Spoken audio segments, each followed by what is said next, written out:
Welcome to 2023. Hi, I'm Teri, and you're watching the Modest Economist channel.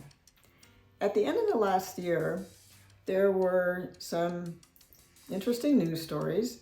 One that caught my attention was the sudden bankruptcy of FTX and its founder, Sam Bankman-Fried, also known as SBF. The reason I've thought so much about this is at one point, FTX was valued at $32 billion, and SBF had a personal wealth of $29 billion.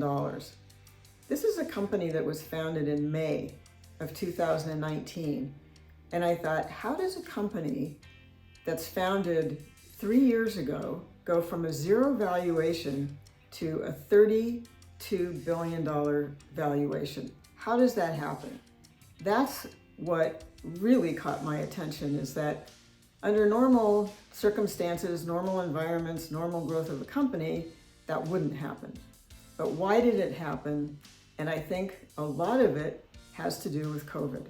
There are a lot of similarities between COVID and, to me, what happened with FTX.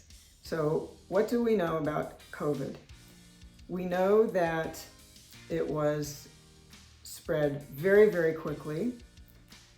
We know that even though we had a lot of experts in the field, there was a lot of confusion about what to do with COVID. We were told to stay home, and COVID impacted millions of people around the world. It didn't discriminate anywhere. So it created an environment, I think, the perfect environment for someone like SBF and FTX to thrive and grow almost like COVID did. We had at the time, for all the people that were staying home, a number of people who were interested in investing, who were looking at websites like Robinhood, looking at different crypto platforms, looking to invest in crypto, and FTX was kind of all of those things. It really appealed to a certain type of person who was stuck at home during COVID and took off.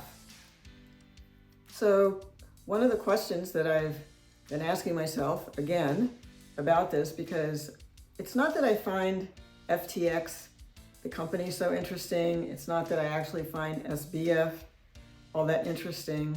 I think it was really right place, right time, and that without COVID, FTX would not have flourished. So if we look at the history of some very well-known companies that were startups, Amazon, Apple, even Facebook now is 20 years old, and you look at how those companies are now valued, with Apple at, I think, over $1 trillion, it's taken a long time. I mean, that's really my point, is that none of these companies grew the way that FTX grew overnight. It's taken years and years, decades, for them to reach the kind of valuations they have, even though some are now $1 trillion, $2 trillion. 30, 40 years is a long time. And I think that's more normal of a company that would be successful. So without the COVID environment, I think COVID is kind of a metaphor for what happened to FTX. FTX would not have thrived. It would not have become what it was. And I think once John J. Ray III, who is now the CEO, in charge with digging through the remains of FTX and trying to find out what value is really there, once they do that, my sense is that they're going to find not necessarily a lot of direct fraud. What this reminds me of is old story, long-term capital management, that didn't go bankrupt but lost a lot of money, that was very highly leveraged. And just from what I've been able to read, I don't have any special insight, just from what I've read, it seems that that could also be the case for FTX. Now, one of the reasons that I think that is the fact that FTX allowed customers to use futures contracts and options contracts. These are two financial instruments that can be highly leveraged very quickly. And when you have new investors coming into the market who cannot understand really what these contracts are or what they do and are allowed to leverage, that is going to create a very different valuation. And I do wonder how some well-known people, a couple of well-known financial people invested in FTX, what were they looking at? How did they do their due diligence? Because these are people who would tell you, you have to do your due diligence all the time on a company. You have to do the research. You have to look at the cash flows.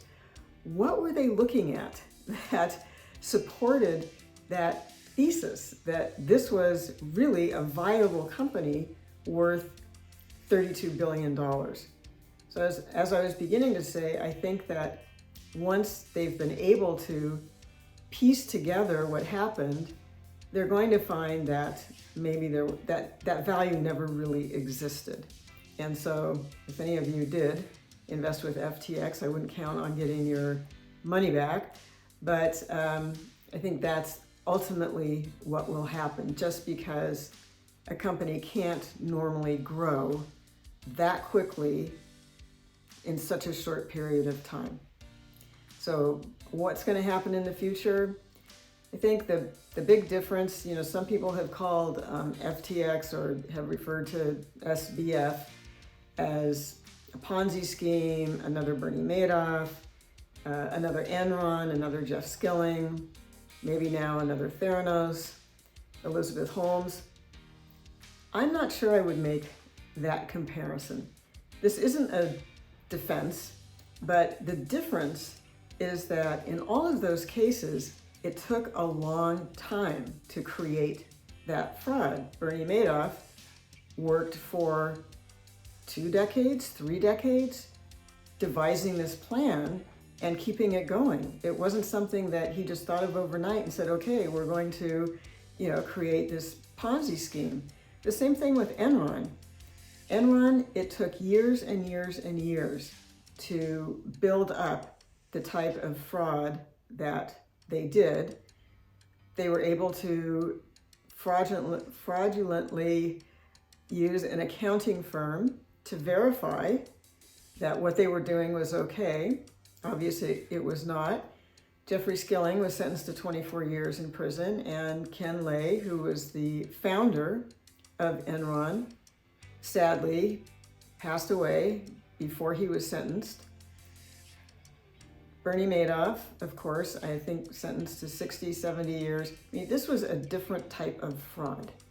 So to just say that what happened at FTX was fraud, it's not fraud in the same scale, and I don't think it's fraud with maybe the same intention. Again, these are things that will come out. This is just my view. It's not a defense of what happened, but I think it is a warning and should have been a big red flag to anybody who was seriously considering investing through FTX or with FTX, that companies do not materialize from zero into 30 plus billion in the space of 3 years. It just doesn't happen. So we'll see. I'm curious to see how this unfolds, but I think it will also take a long time to unfold, and it'll be interesting.